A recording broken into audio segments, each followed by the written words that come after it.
রাসূল সাল্লাল্লাহু আলাইহি ওয়াসাল্লাম বলেছেন, পৃথিবীর মানুষ শুনে রেখো, তিনটি জিনিসে মানুষ ধ্বংস হয়, তিনটি জিনিসে মানুষ বেঁচে যায়।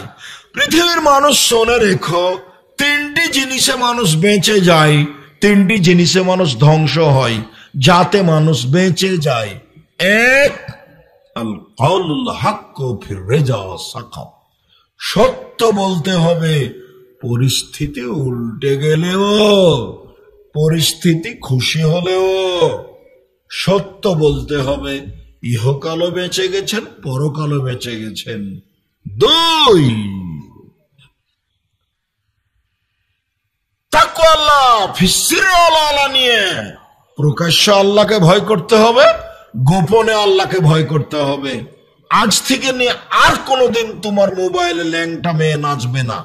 ল্যাংটা মেয়ে নাচে মানে তুমি গোপনে আল্লাহকে ভয় করো না। আল্লাহকে গোপনে ও প্রকাশ্যে ভয় করে যে, সে বেঁচে গেছে। তিন, অলিকতিসাদ ফিল মাইসা, মধ্যম পন্থায় খরচ করলো যে, সেই বেঁচে গেছে। আব্দুর রাজ্জাক সাহেব থামেন থামেন থামেন, এই শেষের বাক্যটা একটু বুঝিয়ে বলেন তো। মধ্যম পন্থায় খরচ মানে, মধ্যম পন্থায় খরচ মানে বাজারে যাচ্ছেন তরি তরকারি কিনতে, স্ত্রীকে জিজ্ঞাসা করেন বেগুন আছে কি, বেগুন 1 কেজি কিনাই ছিল, আবার নিয়ে চলে এসেছেন, এটা ভুল হয়েছে। আর আপনার স্ত্রী যখন বেগুন কেটে তরকারি সাজাচ্ছিল, তখন 4টা বেগুন ছিল, 4টাই কাটতে পাবে না, 3টে কাটবে আর একটা রেখে দিবেন। 4টাই যদি কাটা নেয় একবারই, তাহলে এই বইয়ের নাম হলো হস্তিনী বউ। এই বইয়ের নাম কি? হস্তিনী বউ। বুদ্ধি রাখে না, 4টাই কেটে নিয়েছে, যা রান্না করেছিল সব শেষ হয়ে গেছে। 3টার সময় নিজ চাচাতো শ্বশুর চলে এসেছে বাড়িতে, কিছুই নাই। একটা বেগুন থাকলে ভর্তা করে একটু খেতে দিতে পারতো। আব্বা উপস্থিত কিছু ছিল না, বেগুন ভর্তা করে ভাত দিলাম, আপনি খান, বাকি সময় আমি রেডি করছি। সব চেঁচে মুচে খেতে হয় না, এটা খায় ভরি, হাঁড়ি ভরি মহিলার কাজ, হস্তিনী মহিলার কাজ। চাউল শেষ করে খেয়ে আনতে যাবেন না, বেগুন তরি তরকারি শেষ করে একবারই রান্না করবেন না, কিছু রেখে রান্না করবেন, আবার কিছু নিয়ে আসবেন, তাহলে বরকত হবে বাড়িতে। স্বামী স্ত্রী কিছুই বোঝে না, খালি খায়ার হাগে। এটা সংসার নয়, না এমনি চলমান একটা পশু প্রাণীর মতো। আয়েশা রাদিয়াল্লাহু তাআলা আনহা বলেন, আল্লাহর নবী যখন মারা যান তখন অর্ধসা 1.25 কেজি আটা বাড়িতে ছিল, 1.25 কেজি আটা। আল্লাহর নবীকে মাটি দিয়ে এসে 1.25 কেজি আটা থেকে রুটি বানায়, শেষ হয় না, শেষ হয় না। অনেক দিন রুটি বানাইলাম, তখন একদিন মনে মনে বলছি, কি রে শেষ হয় না কেন, মেপে দেখি তো কতটি আছে, মাপার পরে পরের দিন আর নাই। হাদিস বুখারী মুসলিম। যেটা খাচ্ছেন সেটা কোনো সময় মাপবেন না। রমজান মাসে প্রতিদিন 1/2 কেজি করে খেজুর কিনবেন না। দামি খেজুর বাজারে, সবচেয়ে ধনী মানুষ কুষ্টিয়া জেলায় বাড়ি, ব্যবসা বাণিজ্য আছে, দামি একটা 20 কেজির প্যাকেট নিয়ে আসবেন। প্যাকেট নিয়ে এসে একদিক কেটে দিবেন, টানবেন আর নিয়ে আসবেন আর বের করবেন। যারা মানুষ অসহায় পুরুষ নারী আসছে গ্রামের, তাকে দিতে থাকবেন। আর যারা ফকির মিসকিন আসছে 10টা টাকাও দিবেন, ওখান থেকে 60-10টা করে খেজুরও দিবেন। দেখবেন 15 দিন মাস চলে যাচ্ছে, শেষ হচ্ছে না। একটু বউকে হোস বুদ্ধি করতে বলবেন, বিসমিল্লাহ বলে একটু কাজ করতে হবে, বিসমিল্লাহ। ঘরের দরজা বন্ধ করা যায় না বিসমিল্লাহ ছাড়া, বাল্বটা চালু করা যায় না বিসমিল্লাহ ছাড়া, দরজা জানলা বন্ধ করা যায় না বিসমিল্লাহ ছাড়া, নিষেধ। কারফিউ জারি আছে বাড়িতে, দরজা বন্ধ করে দিচ্ছে, ইন্না লিল্লাহি ওয়া ইন্না ইলাইহি রাজিউন। থামো থামো থামো থামো, বিসমিল্লাহ বলো, নিজে বিসমিল্লাহ বলো, বিসমিল্লাহ বলো। দরজা বন্ধ করার সাথে বিসমিল্লাহ বলো। আপনার স্ত্রীকে বলে দেখেন, জীবনে বলেনি। 30 বছর থেকে সংসার করছে আপনার সাথে, আজকে জিজ্ঞাসা করেন তো, আচ্ছা খালেদা, তুমি তো প্রায় 30 বছর হলো, ছেলে মেয়ে সব বড় হয়ে গেছে, তুমি কি দরজা বন্ধ করার সময় বিসমিল্লাহ বলো? বাল্বটা যখন অফ করছো সুইচটা টিপে দিলে অফ হয়ে গেল। তখন কি তুমি বিসমিল্লাহ বলো? মোহাম্মদ সাল্লাল্লাহু আলাইহি ওয়াসাল্লাম বলছেন এটা অফ করার সময় বিসমিল্লাহ বলতে হবে। এসব কথা আমি বলিনি, এই কথা মোহাম্মদ সাল্লাল্লাহু আলাইহি ওয়াসাল্লাম বলেন। সম্মানিত দিনী ভাই বোন, বলছিলাম তিনটে জিনিসে মানুষ বেঁচে যাবে সফলতা। এক, সত্য কথা। দুই, গোপনে প্রকাশে আল্লাহকে ভয়। তিন, মধ্যম পন্থায় খরচ। হঠাৎ করে টাকা বেশি হয়েছে, 10 কেজি মাছ জানি কিনেন না, 2 কেজি কিনবেন। পরের দিন টাকা শেষ হয়ে গেলে পুঁঠির মাছ কিনে আনবেন, তখন রাস্তার লোকেরা বলবে কি ব্যাপার বেটা, ফকির হলে নাকি? কাল যে দেখছিলাম যে বিশাল একটা বয়েল মাছ কিনে নিয়ে যাচ্ছিলে। পরিবেশ কন্ট্রোল করার জন্য আল্লাহর নবী কি বললেন? মধ্যম পন্থায় খরচ করো। কথা বোঝা জানে নাকি? কথা বোঝা যায়? মধ্যম পন্থা, 2 জন মিলে বসে সংসার করবেন, স্বামী স্ত্রী 2 জন মিলে। ওকে কোনো সময় এড়িয়ে চলবেন না। বয়স শেষে হয়ে গেল, চাকরি বাকরি করে খেলেন, বউকে জানতে দিলেন না কত টাকা ইনকাম হলো। এটা 2 জন মিলে পরামর্শ করবেন। আব্দুর রাজ্জাক সাহেব আমার বউয়ের হাতে টাকা দিলেন, হ্যাঁ, ওর ভাই বোনকে দিয়ে শেষ করে দেয়। সেই জন্য দিনে দেখেন আপনি কিভাবে করবেন। তবে আমার বুঝে 2 জন মিলে পরামর্শ করে সংসার করলে ভালো চলবে। আর ওকে মনে করতে হবে ও আপনার বাক্স, টাকা পয়সা রাখারও বাক্স। ও হলো ভাত রান্না করার মানুষ, ও হলো সেবা দেওয়ার মানুষ, ও হলো বাচ্চা দেওয়ার মানুষ, ও হলো টাকা রাখার বাক্স, ও হলো পরামর্শ সদস্য। পরামর্শ দেখবেন পরামর্শ।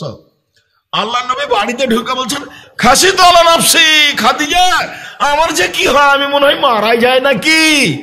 আমি গারে হিরাতে সুবহানাল্লাহ আলহামদুলিল্লাহ বলছিলাম, হঠাৎ টুন টুন টুন টুন শব্দ করে আসলো, আমাকে চেপে ধরলো, 3 বার চেপে ধরলো। আমি খুব ভয় পাচ্ছি, আমি মারা যায় নাকি।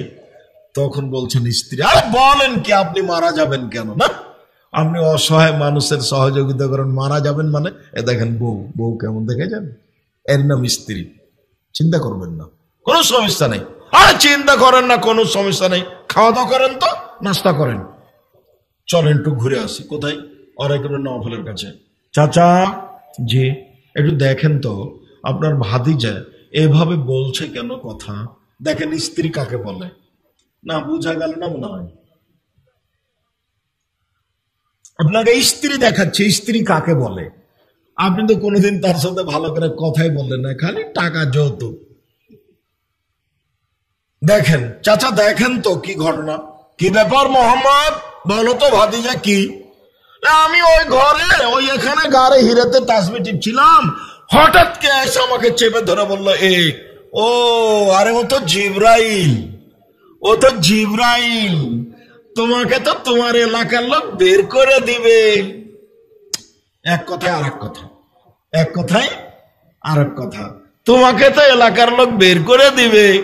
তখন আল্লাহ নবী বলছেন, বলেন কি?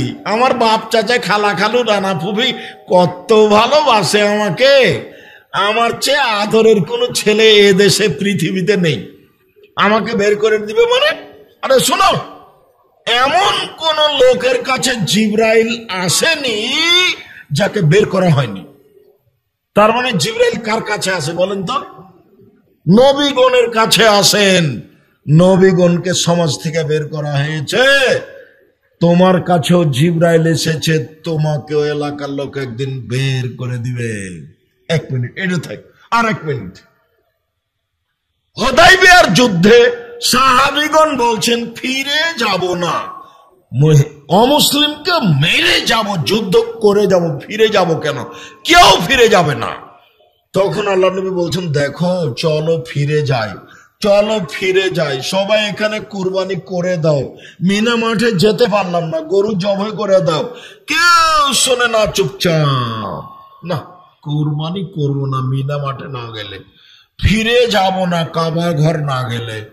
উমর বলছেন, কি ব্যাপার মোহাম্মদ? জি, আপনি সত্য নবী নন? হ্যাঁ সত্য নবী। ইসলাম ধর্ম সত্য নয়? হ্যাঁ সত্য। আপনি বলেননি কাবা ঘরে ঢুকবো? হ্যাঁ বলেছি। ফিরে যাবেন যে? এবছরই ঢুকবো এই কথা আমি বলিনি, এই বছরই ঢুকবো এই কথা, অথচ এসেছেন একটু পরে ঢুকবেন, এখানে এসে ঢুকতে পারছেন না। তখন তিনি আসলেন উম্মু সালমা স্ত্রীর কাছে। উম্মু সালমা,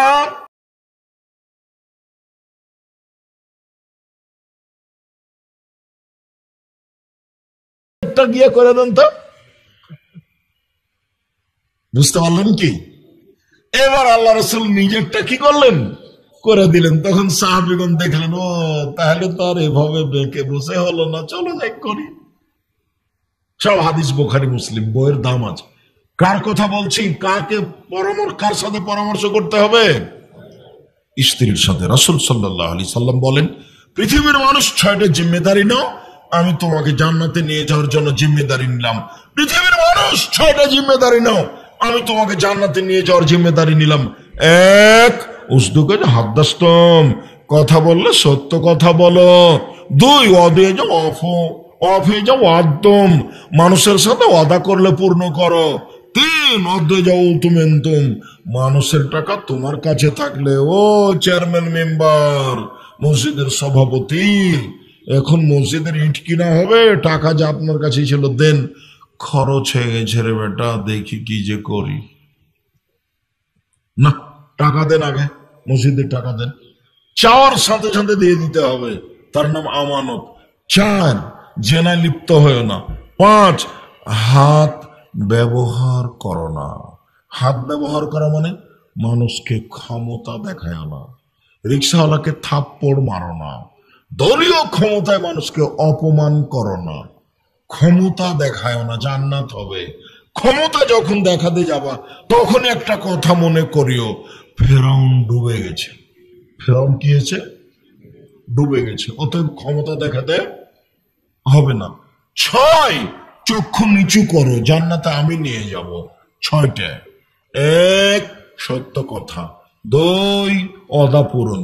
3, আমানত দিয়ে দেওয়া। 4, জেনা না করা। 5, ক্ষমতা দেখায় না। 6, চক্ষু নিচু করো, মেয়ে মানুষকে দেখে চক্ষু নিচু করো, জান্নাত হবে ইনশাআল্লাহ। রাসূল সাল্লাল্লাহু আলাইহি সাল্লামকে জিজ্ঞাসা করা হলো, আইউল আমলে আফজাল, আইউ নাসে আফজাল, সবচেয়ে ভালো মানুষ কে? আল্লাহর নবী, সবচেয়ে ভালো মানুষ কে? তখন আল্লাহ রাসূল বলেন, আত্তাকিও আন্নাকিও, স্বচ্ছ পরহেজগার যে সেই হলো সবচেয়ে ভালো মানুষ। স্বচ্ছ পরহেজগার, স্বচ্ছ পরহেজগার, স্বচ্ছ পরহেজগার। তো স্বচ্ছ পরহেজগার কিভাবে হওয়া যায়? 1, লাইস বা ফিহে, যার কোনো পাপ নেই। 2, ওলা গিল্লা, যার হিংসা নেই। 3, ওলা বাগিয়া, যার সীমা লঙ্ঘন নেই। 4, যার ভিতরে আমানতের খেয়ানত নেই। 4টে জিনিস আছে যার, সেই হলো সবচেয়ে বড় পরহেজগার। 1, হিংসা। হিংসা কি জিনিস? ওনার দোকানে খালি বেশি বিক্রি হচ্ছে, যে আসে ওখানে ঢোকে, যে আসে ওখানে, আমি খালি বসেই আছি। তো অনেকক্ষণ পরে 2-3 ঘন্টা পরে একজন এসেছে, তখন আমি বলছি ওই দোকানে যাও, ওখানে ওই যে খালি মায়েরা খায়, 10 টাকা জিনিস 20 টাকায় বিক্রি করে। বুঝতে পারলেন কি? হিংসা স্বাভাবিক ভাবে হয়ে যায়।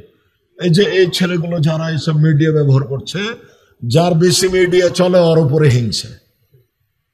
এই যে আমি বক্তব্য দিচ্ছি, যার বক্তব্য বেশি চলে ওর উপরে আর একজনের হুজুরের হিংসা। জামিয়া সালাফের উপরে মানুষের হিংসা যদি দেখেন, তাহলে আপনার মনে হবে যে মনে হয় জান্নাত পাবে, সেই জন্য এরকম করছে। আমিও অবাক হই হিংসা করা দেখে, জামিয়া সালাফের হিংসা করা দেখে অবাক হই। 1, পাপ নেই যার। আব্দুর রাজ্জাক সাহেব, পাপ সবার আছে, পাপ নেই মানে? আরে পাপ নেই মানে পাপ হলেই তওবা করেছে, তার কোনো পাপ নেই। বোঝা গেল না কথা? 1, পাপ নেই যার। 2, সীমা লঙ্ঘন নেই যার। বুঝুন তো সীমা লঙ্ঘন কি জিনিস, বুঝুন দেখে সীমা লঙ্ঘন কি জিনিস। বুঝো না? দোকানে গিয়ে মরিচওয়ালার কাছে বলছে 100 মরিচ দাও তো, 100 মরিচ দাও, মেপেছে 100 করে, দাঁড়ি পাল্লা একটা মরিচ আপনার হাতে, দেখো গো তোমার মরিচগুলো কেমন, একটা হাতে করে নিয়ে আছেন, দাঁড়ি পাল্লা ঠিক হয়ে গেছে, হাতের মরিচটা কোথায় রাখবেন? যদি আপনার ব্যাগে রাখেন তাহলে সীমা লঙ্ঘন হলো, আর যদি ওয়ারি ডালিতে রাখেন তাহলে ঠিক আছে।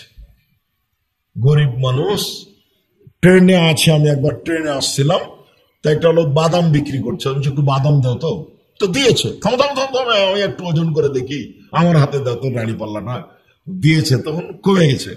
কম দিছ কেন? সবাই দুটো একটা করে খেয়ে নেয় তো সেই জন্য। গরিব মানুষ ও বলতে পারে না, ওটা জুলুম। ও গরিব মানুষ 500 মরিচ বিক্রি করে সারা দিনে কত জনের কাছে বিক্রি করবে? সবাই যদি একটা করে মরিচ নিয়ে নেয় তাহলে তার কি হবে? চিরদিনের জন্য ভুলে যান জুলুম কাকে বলে, সীমালঙ্ঘন কাকে বলে, চিরদিনের জন্য ভুলে যান। কোন জিনিস সুবিধা দিয়ে ভোগ করে একদিনের জন্য বাঁচতে চাইবেন না, দরকার নেই। নিজের সুবিধা দিয়ে বাঁচতে চাইবেন না একদিনের জন্য। বৈধ রুজি উপার্জন করেন, ব্যবসা করেন, 5 ওয়াক্ত সালাত আদায় করেন, হালাল রুজি খান, কোরআন তেলাওয়াত করেন, আর আড্ডা পিটিয়েন না, জান্নাত হবে। কয়টা বলেন তো? 4টে। 1, 5 ওয়াক্ত সালাত, 2, হালাল রুজি, 3, কোরআন তেলাওয়াত, 4, আড্ডা না দেওয়া। 4টে জিনিস লাগবে। কয়টা? 1, 5 ওয়াক্ত সালাত, 2, হালাল রুজি, 3, কোরআন তেলাওয়াত, 4, আড্ডা না পিটা, জান্নাত হবে ইনশাআল্লাহ। 4টে জিনিস আছে যে সেই পরহেজগার। 1, পাপ নেই যার, 2, সীমা লঙ্ঘন নেই যার, 3, হিংসা নেই যার, 4, আত্মসাৎ খেয়ানত নেই যার। খেয়ানত কাকে বলে জানো? মুরব্বী মানুষ তোমাকে 200 টাকা দিয়েছে, আহমদ যা তো একটু বাজার করে নিয়ে এসো, আমাকে দাও তো, 190 টাকা খরচ হয়েছে, 10 টাকা তুমি রেখে দিয়েছো। দুনিয়া কত কঠিন, কেউ একটু বুঝে না।